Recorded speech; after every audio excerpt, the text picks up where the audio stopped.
بچپن میں مجھے امید ہے کہ بہت سے لوگ خوش نصیب ایسے ہوں گے اس مجمع میں جن کی تعلیم کا آغاز قاعدہ یسرنا القرآن سے ہوا ہو یا نورانی قاعدے سے ہوا ہو،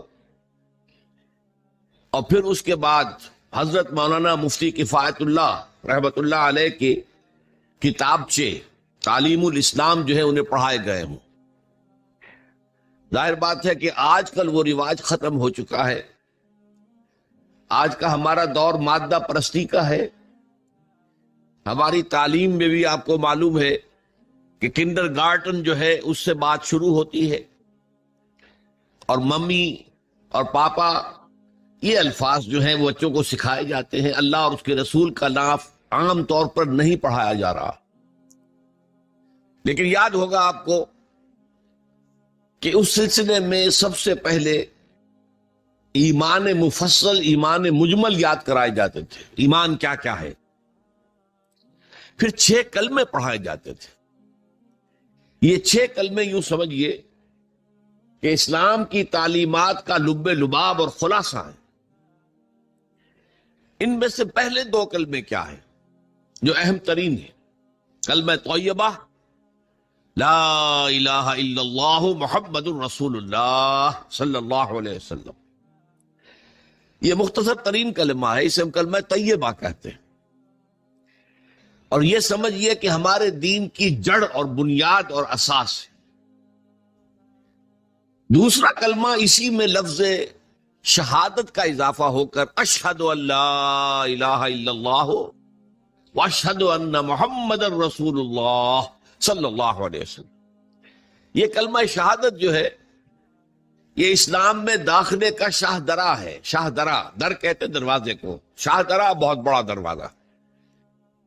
جو لوگ دلی سے واقف ہیں انہیں یاد ہوگا، معلوم ہوگا کہ دلی جو ہے وہ جمنا ندی یا جمنا دریا کے مغرب میں واقع ہے، اور مشرق سے جو بھی آتا ہے یو پی سے، اس کو پہلے ایک قصبے سے گزرنا پڑتا ہے، جس کے بعد پل آتا ہے جمنا کا، اور اس قصبے کا نام ہے شاہدرہ پانی۔ اسی طرح کا شاہدرہ ایک لاہور میں ہے۔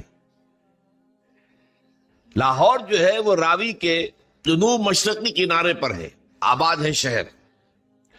اب جو بھی پشاور سے، سرحد سے، اسلام آباد سے، پورے پنجاب سے لوگ آتے ہیں تو انہیں لاہور میں داخل ہونے کے لیے دریائے راوی کراس کرنا ہوتا ہے، لہذا وہاں بھی ایک قصبہ ہے جس کا نام شاہدرہ ہے۔ شاہدرہ یہ بڑا در ہے کہ جس سے داخل ہو کر آپ دلی میں یا لاہور میں داخل ہوں گے۔ اسی طرح میں نے عرض کیا کہ اسلام میں داخلے کے لیے شاہدرہ جو ہے وہ ہے اشہد ان لا الہ الا اللہ واشہد ان محمد رسول اللہ صلی اللہ علیہ وسلم۔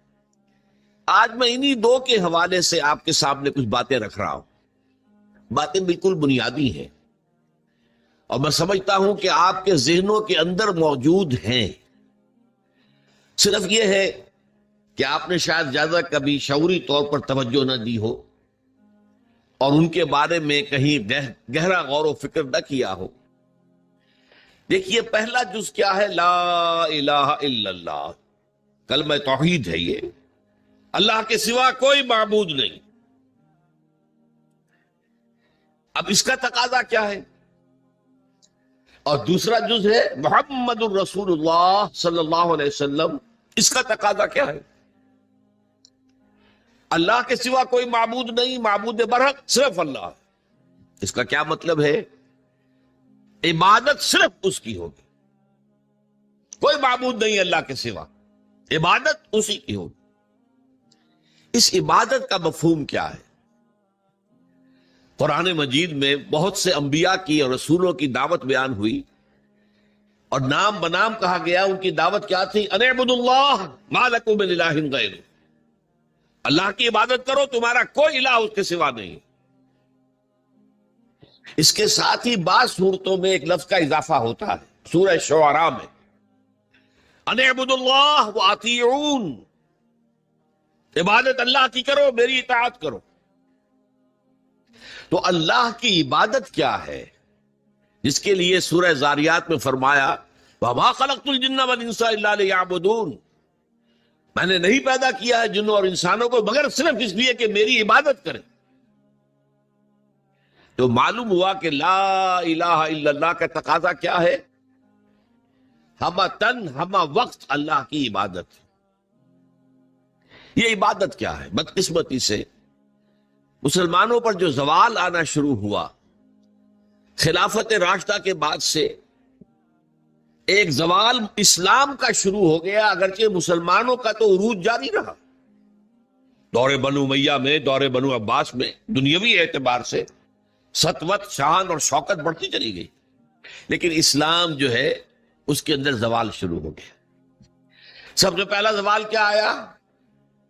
وہ خلافت کہ جو مسلمانوں کو اپنے میں سے کسی بہترین شخص کا انتخاب کر کے جس کا تعین ہونا چاہیے تھا، وہ خلافت موروثی عہدہ بن گئی، خاندانی بات بن گئی، قبائلی بات بن گئی. یہ ہمارے زوال کا پہلا مظہر تھا. بہرحال اس کے بعد رفتہ رفتہ ہمارے تصورات بھی کچھ محدود ہوتے چلے گئے. ہوتے ہوتے بات یہاں تک پہنچی کہ عبادت کا مطلب ہے نماز، روزہ، حج اور زکوٰۃ. اب پہلی بات تو یہ سوچئے، کیا انسان ہر وقت نماز پڑھتا ہے، ہمیشہ روزہ رکھتا ہے؟ جب اللہ کہہ رہا میں نے تو پیدا ہی کیا میری عبادت کے لیے، کوئی اور کام اگر وہ کر رہا ہے تو وہ میرے مقصد تخلیق کے خلاف کر رہا ہے. وما خلقت الجن والانس الا لیعبدون. میں نے تو جنوں اور انسانوں کو صرف اس لیے پیدا کیا کہ میری عبادت کریں. تو اصل میں بات کیا ہے؟ یہ نماز، روزہ، حج اور زکوٰۃ یہ بھی عبادات تو ہیں، اصل عبادت کچھ اور ہے. اصل عبادت کیا ہے؟ عبد کہتے ہیں غلام کو. غلام پچھلے زمانے کا تصور کیجئے. یہ ایسا نہیں تھا جیسے آپ کسی کو ملازم رکھ لیں. آج امپلائر امپلائی ریلیشن شپ یہ اور ہے. آپ نے کسی کو ملازم رکھا ہے، فرض کیجئے دہاڑی پر رکھا ہے، وہ 8 گھنٹے کام کرے گا، پھر چھٹی کرے گا. اس کے بعد وہ آپ کا کوئی تابع نہیں ہے، آپ کا غلام نہیں ہے، بلکہ آپ کا بھی ایک ہی ووٹ ہوگا. جب الیکشن ہوگا اس کا بھی ایک ہی ووٹ ہوگا. تو اصل میں غلام جو ہوتا تھا وہ ہمہ وقت، ہمہ تن، ہمہ جہت، ہمہ وجوہ بندگی کرتا تھا، اطاعت کرتا.